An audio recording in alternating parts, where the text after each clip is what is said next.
তো বন্ধুরা, কই মাছ রান্না করব।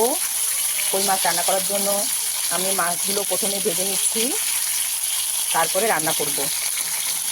কই মাছ দিয়ে কই মাছের ঝোল খাওয়া অবশ্যই ভালো। দেখো বন্ধুরা, আমি রান্না করছি আজকে কই মাছের ঝোল। কই মাছ তো খাওয়া অবশ্যই ভালো, তোমরা সবাই জানো, জ্যান্ত মাছ ওটা। তো আমি মাছটা প্রথমে ভেজে নিচ্ছি, সিম্পলভাবে রান্না করব। এখানে দিয়ে দেবো জিরে ফোড়ন, দেবো টমেটো আর কাঁচা লঙ্কা। এখানে কোনো সবজি দেবো না, দিয়ে দেবো সামান্য হলুদ গুঁড়ো, দেবো প্রয়োজন অনুসারে একটু নুন, আর দেবো সামান্য লঙ্কার গুঁড়ো, দিয়ে দেবো জল। ঝোল ফুটে উঠেছে, এবার আমি ভেজে রাখা কই মাছগুলো এর মধ্যে দিয়ে দেবো।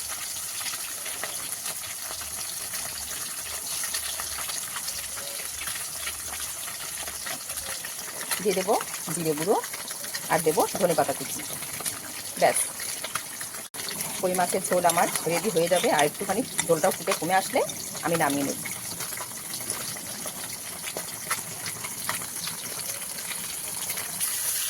দেখো, কই মাছের ঝোলটা আমার একদম রেডি হয়ে গেছে, এবার আমি নামিয়ে নেব।